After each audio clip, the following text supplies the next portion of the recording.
بسم الله الرحمن الرحيم.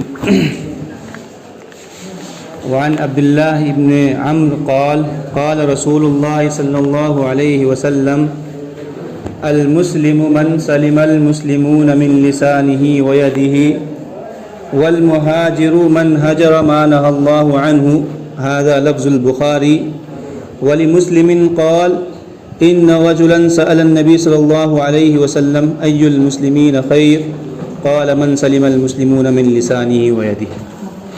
کہ عبداللہ ابن عمرو سے روایت ہے، وہ کہتے ہیں کہ نبی کریم صلی اللہ علیہ وسلم نے فرمایا المسلم من سلم المسلمون من لسانه ويده. المسلم ای المسلم الکامل، کہ نبی کریم صلی اللہ علیہ وسلم فرماتے ہیں کہ المسلم الکامل یعنی کامل مسلمان، حقیقی مسلمان. کامل مسلمان، حقیقی مسلمان وہی ہے من سلم المسلمون من لسانہ، جس سے کہ دوسرے مسلمان، جس کے ہاتھ سے دوسرے مسلمان اور زبان سے مسلمان محفوظ رہے. یعنی حقیقی مسلمان وہی ہے جس کے زبان سے اور ہاتھ سے دوسرے مسلمان محفوظ رہے، تو حقیقی معنی وہ مسلمان ہے. تو اس سے بھی یہ اندازہ لگا سکتے ہیں یعنی ایمان کیا گھٹتا اور بڑھتا ہے، یعنی کبھی کبھی اس کے ایمان میں کمی آتی ہے. یعنی حقیقی مسلمان گویا کہ آج نہیں ہے. اگر انسان کے زبان سے کسی کو تکلیف ہو رہی ہے، انسان کے ہاتھ سے کسی کو تکلیف پہنچ رہی ہے، تو گویا کہ وہ کامل مسلمان نہیں ہے، کامل ایمان اس کے اندر نہیں ہے. تو من سلم المسلمون من لسانہ یعنی زبان کے ذریعے سے محفوظ رہے، اس کے زبان کے ذریعے سے محفوظ رہے.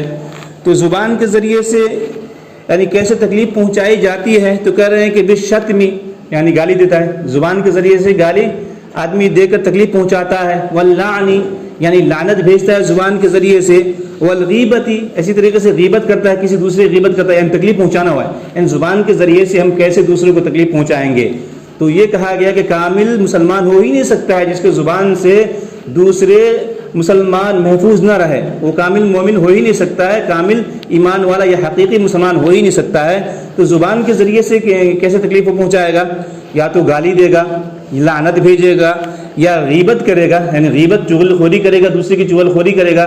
تو زبان کے ذریعے سے تکلیف پہنچا رہا ہے. اسی طریقے سے بہتان تراشی کرے گا، کسی کے اوپر الزام لگائے گا، یہ سب زبان کے ذریعے سے تکلیف پہنچانا ہوا.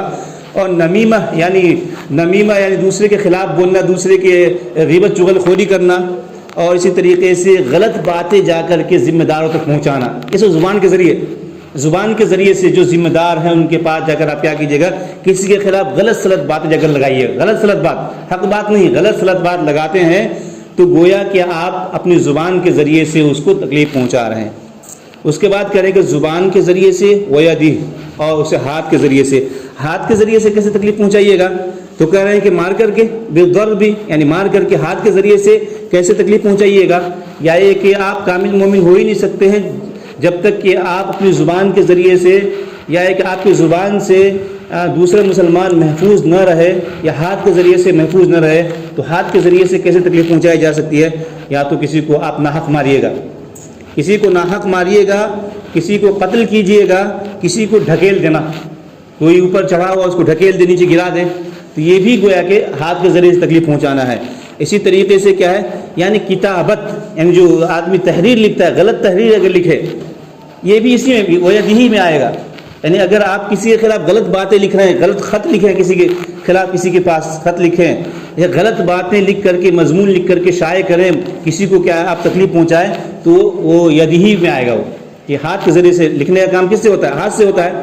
اگر ہاتھ کے ذریعے سے آپ کسی کو تکلیف پہنچا رہے، کیسے؟ یعنی لکھ کر کے، کوئی خلاف لکھ کر کے، یا غلط سلط کے خلاف لکھ کر کے آپ کا اس کو سوشل میڈیا کے اوپر ڈالتے ہیں، لوگوں کے پاس پہنچاتے ہیں، تو یہ بھی ہاتھ کے ذریعے سے گویا کہ تکلیف پہنچانا ہوا. تو ان دونوں میں یعنی یہاں پر دیکھیے، یعنی ہاتھ ذکر کیا گیا، ہاتھ کا ذکر کیا گیا، زبان کا ذکر کیا گیا، اس لیے کہ عام طور سے جو تکلیف پہنچائی جاتی ان دونوں ہی کے ذریعے سے، عام طور سے جو تکلیف پہنچائی جاتی ہے ان دونوں ہی کے ذریعے سے پہنچائی جاتی ہے. اس وجہ سے ان دونوں کا خاص کر کے یہاں پہ ذکر کیا گیا. اب ایسا نہیں کہ کوئی لات مارے تو وہ تکلیف پہنچانا نہیں ہوگا، یعنی وہ بھی داخل ہے، لیکن یہاں پر خاص کر کے دو چیزوں کا ذکر کیا گیا، اس لیے کہ عام طور سے تکلیف پہنچائی جاتی ہے ان دونوں کے ذریعے سے، یا تو زبان کے ذریعے سے یا تو ہاتھ کے ذریعے سے۔ اس وجہ سے کیا یہاں پہ دو چیزوں کا ذکر کیا گیا، جیسے کہ انسان کا کرتوت، یعنی انسان کوئی کرتوت انجام دیتا ہے، اس کو کہتے ہیں کہ تمہارے ہاتھی کا کمائی ہے، تمہارے ہاتھوں کا نتیجہ ہے۔ پھر کیا مما کسبت ایدیکم، یعنی جو آپ نے کارنامے انجام دیے، اس کی تعبیر کیسے کی گئی؟ مما کسبت ایدیکم، یہ تمہارے ہاتھوں کا کرتوت ہے، تمہارے ہاتھ نے جس کو انجام دیا، حالانکہ ہاتھ میں ہو سکتا ہے کہ انجام نہ دیا ہو، آپ نے کوئی ایسا کام کیا ہو جس کی تعبیر کیسے کی جاتی ہے؟ یعنی مما کسبت ایدیکم، تمہارے ہاتھ کی کرتوت ہے یہ سب، تو تعبیر کی جاتی ہے۔ یعنی اور سارے اعضاء کے ذریعے سے تکلیف جو پہنچائی جاتی ہے اس کی تعبیر کس طرح کی جاتی ہے؟ تمہارے ہاتھوں کا کیا ہوا ہے، تمہارے ہاتھوں کا کیا ہوا ہے، یہ تعبیر کی جاتی ہے۔ تو اب یہ نہیں کہ دو ہی کا ذکر ہے تو ہم پیر سے کسی کو لات ماریں، یہ نہیں، یعنی وہ بھی اسی میں داخل ہے، کیونکہ یہاں پہ تعبیر کی گئی ہاتھ سے، کیونکہ اور اعضاء سے جو تکلیف پہنچائی جاتی ہے ان کی تعبیر ہاتھ سے کی جاتی ہے، کہ آپ کے ہاتھوں کی کمائی ہے یا آپ کے ہاتھوں کا کرتوت ہے، اپنے ہاتھوں سے انجام دیا۔ ہو سکتا ہے آپ نے ہاتھ سے نہیں پیر سے چل کے گئے ہوں، لیکن ہم کیا کہتے ہیں اس کو؟ آپ نے اپنے ہاتھوں سے اس کام کو انجام دیا ہے، اپنے ہاتھوں سے اس کام کو انجام دیا ہے۔ تو اس کا یہ مطلب نہیں کہ کیا ہے کہ آپ کیا پیر سے مار سکتے ہیں کسی کو، پیر سے مار سکتے ہیں، سر سے کسی کو مار دیں، یہ نہیں، وہ بھی کیا ہے؟ تکلیف دینا ہی ہے۔ بھلے یہاں پہ خاص کر کے دو ہی اعضاء کا ذکر کیا گیا ہے، کیونکہ عام طور سے اعضاء یعنی انہی اعضاء کے ذریعے سے تکلیف دی جاتی ہے۔ اور ان دونوں اعضاء میں یعنی لسان کو مقدم کیا گیا ہے، یعنی لسان کا ذکر پہلے ہوا، زبان کا ذکر پہلے ہوا، ید پر مقدم ہے۔ تو کہہ رہے ہیں کہ ید پر لسان کو مقدم اس وجہ سے کیا گیا ہے کہ زبان کے ذریعے سے تکلیف پہنچانا یہ بہت زیادہ ہوتا ہے لوگوں میں، اور آسان بھی ہے، لیکن تکلیف بہت خطرناک پہنچتی ہے۔ زبان کے ذریعے سے تکلیف پہنچتی ہے، خطرناک تکلیف پہنچتی ہے، انسان کو بہت زیادہ تکلیف ہوتی ہے۔ اسی لیے کہتے ہیں کہ جو زخم لگتے ہیں ظاہر میں تو مٹ جاتے ہیں، لیکن جو دل پہ زخم لگتے ہیں، زبان کے زخم، وہ کہیں مٹتے نہیں ہیں۔ تو یہ اسی لیے سے یعنی زبان کے ذریعے سے جو زخم پہنچائی جاتی ہے، یہ زخم کیا ہے؟ خطرناک ہے، جو ظاہری زخم کے مقابلے میں۔ جو ظاہر زخم آپ کاٹ دیں، کسی کو ہاتھ کاٹ دیں، زخمی کر دیں، تو یہ کیا ہے 2 دن میں 4 دن میں آپ ٹھیک ہو جائیں، ختم ہو جائے زخم، ممکن ہے۔ لیکن زبان کے جو زخم ہوتے ہیں، آپ اتنے برے الفاظ استعمال کیے کہ زمانہ بھر اس کو یاد رکھے گا۔ لوگ اس کو آدمی کہتا ہے کہ میں اس کو بھولنے والا نہیں ہوں، میں کبھی ان چیزوں کو نہیں بھولوں گا، آپ نے جو کہا ہے، جو الفاظ آپ نے استعمال کیے ہیں، میں اس کو زندگی بھر نہیں بھولوں گا، یعنی اتنے خطرناک ہوتے ہیں۔ تو زبان سے تکلیف دینا بھی بہت آسان ہوتا ہے، اور اس کے اثرات دیر پا ہوتے ہیں۔ اور اسی طریقے سے کہتے ہیں کہ دوسری وجہ جو لسان کو مقدم کیا گیا ہے، لسان کو مقدم ید پر کیا گیا، دوسری وجہ یہ بیان کی جاتی ہے کہ انسان زبان کے ذریعے سے یعنی مردہ اور زندہ دونوں کو تکلیف پہنچاتا ہے۔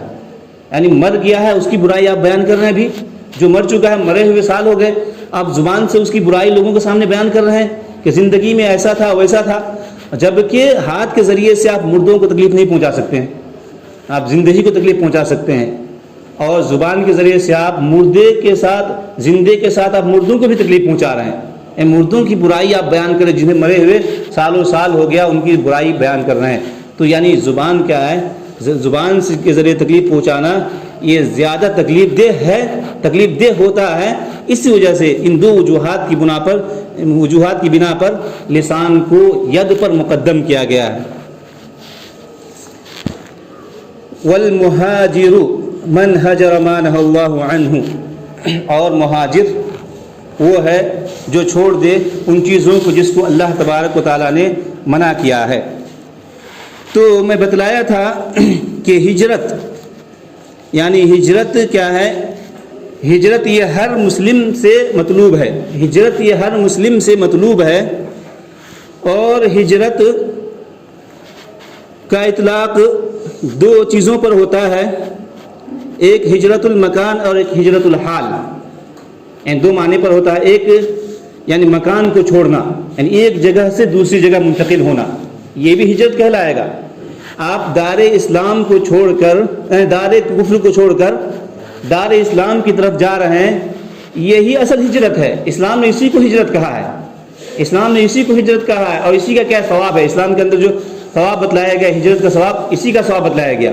تو ایک ہجرت یعنی ہجرت المکان، یعنی دار کفر کو چھوڑ کر اگر آپ کو عبادت میں تکلیف ہو رہی ہو، اللہ تبارک و تعالیٰ کی عبادت کھل کر نہیں کر پا رہے ہیں، اس جگہ پر رکاوٹ آ رہی ہے عبادت کرنے میں، تو اللہ تبارک و تعالیٰ نے کہا وَأَرْضُ اللَّهِ وَاسِعَةٌ فَتُهَاجِرُوا فِيهَا، آپ اس جگہ کو چھوڑ کر جائیے، اللہ کی زمین کیا بہت وسیع ہے، آپ ہجرت کریے، ایک ایسی جگہ جا کر بسیے جہاں پر کہ اللہ تبارک و تعالیٰ کی عبادت کرنے میں آسان ہو۔ تو یہ کیا ہے، یعنی یہ حکم ہے کہ ہجرت المکان، کہ آپ ایک جگہ سے دوسری جگہ چلی جائیے جب اس طرح کی حالت پیدا ہو جائے، اور تو یہی ہجرت ہے، اسی کو ہجرت کہتے ہیں، اور اسی کی کیا ہے، اسی کا ثواب بتلایا گیا۔ اور یہ نبی کریم صلی اللہ علیہ وسلم نے بھی ہجرت کیا، صحابہ کرام نے بھی حبشہ کی طرف ہجرت انہوں نے کی، اور پھر مدینہ کی طرف ہجرت کر کے آئے تھے نبی کریم صلی اللہ علیہ وسلم۔ تو اصل ہجرت یہی ہے، اس کا ثواب بھی بہت زیادہ بتلایا گیا۔ اور ایک اور ہجرت المعاصی، یعنی ہجرت الحال، یعنی اپنی حالت کو بدلیے، اس کو بھی ہجرت کہیں گے، لغت کے اعتبار سے اس کو بھی ہجرت کہیں گے، کہ آپ اپنی زندگی میں اپنی حالت کو بدلیے، یعنی آپ اپنی حالت کو بدلیے، معصیت سے آپ بھلائی کی طرف آئیے، معصیت سے بھلائی کی طرف آئیے، اپنی حالت کو تبدیل کیجیے، یہ بھی کیا ہے، ہجرت کہلائے گا۔ تو ہجرت گویا کہ یعنی ہجرت کا اصل معنی یعنی دار الکفر کو چھوڑ کر دار اسلام کی طرف آنا ہے، اور ہجرت کا ایک دوسرا معنی یا لغوی معنی کہیے ہجرت الحال بھی ہوتا ہے، یعنی اپنی حالت کو بدلیے، بدعت سے سنت کی طرف آئیے، معصیت سے بھلائی کی طرف آئیے، اپنی حالت کو بدل دیجیے آج کے دن سے، یہ بھی ہجرت کہلائے گا۔ تو یہ کیا ہے، یعنی یہ ہجرت ہے۔ اور ھذا لفظ البخاری، یہ کیا ہے، بخاری کے الفاظ، یہ کیا ہے، بخاری کے الفاظ ہیں، یہ بخاری کے الفاظ ہیں۔